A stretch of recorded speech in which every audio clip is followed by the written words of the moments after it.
Hello aspirants pray पोल को आपण मान को स्वागत। आज रो ये वीडियोटी रहिबो OPSC AIO assistant industries officer ऊपर जो एमएसएमई डिपार्टमेंट रे जो एआईओ असिस्टेंट इंडस्ट्रीज ऑफिसर जो एग्जाम टी प्रथम थर पेंगा ओपीएससी कंडक्ट करूची। आगरो ये एग्जाम कोनोसी बेले हेई नथला, ये कैडर टी नुवा भाबरे स्टार्ट हेची। ए कैडर रे अनलिमिटेड अपॉर्चुनिटी अछि। आपण देखिबे जो ओसीएस थारु अधिका अपॉर्चुनिटी आपण एग्जाम रे ही ये जो असिस्टेंट इंडस्ट्रीज ऑफिसर रे पाई परिवे। या पेंका ओपीएससी जो नोटिफिकेशन आनीची सेतरे दुईटी पेपर 1 गोटे पेपर 2 गोटे एग्जाम रखीची। प्रथम पेपर टी पेपर 1 टी रहिबो जनरल स्टडीज रो पेपर एवं पेपर 2 टी बेसिक इंजीनियरिंग ऊपर अछि। बेसिक इंजीनियरिंग आपण मन जोटा इंजीनियरिंग रो फर्स्ट ईयर रे जोटा पढुतिले समस्त ए विषय को पढी चंदी इंजीनियरिंग स्टूडेंट, किंतु या ऊपर गोटे क्रिस्प एंड कंसाइज किछि गोटा आपण बुक या ऊपर पाई परिबे नै। डिफरेंट बुक एते मोटा मोटा बुक आपण पाइबे जहा को आपण पढिबाटा एते सहज नाही। या पेंगा एग्जाम टा सेही ओपीएससी जून मास रे एग्जाम टी को कंडक्ट करिवो। किनु आपण मानक पाखरे एबे धरंतु एप्रिल हला, एप्रिल मंथ टी आपण कैलकुलेट करंतु, एप्रिल मंथ मे मंथ आ मात्र 2 मास रो समय रहिछि। आमे आपण मानक पेंगा गोटे कंप्लीट सिलेबस कवरेज करथुवा वन स्टॉप सॉल्यूशन एथरे नै कि आछू। आपण देखि पड़थो एडा ओपीएससी एआईओ पेंगा जो प्रेपोल रो बुक रहिछि तार कवर पेज एट रहिछि।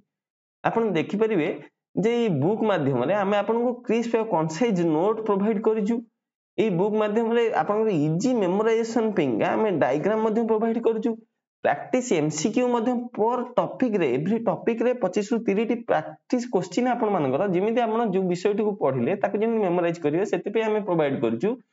एवं एटा को बनै छंदी प्रीवियस ईयर जो माने गेट पाई छंदी से माने ए एग्जाम एटा को बनै छंदी। देखो एपटे एथरे 8 टी यूनिट आपण रहिला जो C programming and data structure जेमिति एनवायरमेंटल इंजीनियरिंग एवं क्वालिटी मैनेजमेंट 8 नंबर यूनिट रहिछि। या ऊपर हम बनैछु आपण देखि परिबे बुक्स टी एमती डिजाइन हेछि। यूनिट 1 आपण देखिबे C programming and data structure रो तार जेमिति आपण ओपीएससी सिलेबस देइथिला जेमिति 1 रु तार 10 टी मनकर थिला चैप्टर सेमिति भाबरे एटा बन्या हेछि। पूरा आपण बुक्स टी एमती डिफरेंट भाबरे देखि परिबे। एटा देखिबे हम पूरा डायग्राम करिकि बुक्स रे देइछु आपण मानकु। डायग्राम फ्लो चार्ट आपण न्यूमेरिकल्स मैथमेटिकल ऑपरेशन सब किछि आ भितरे पाई परिबे।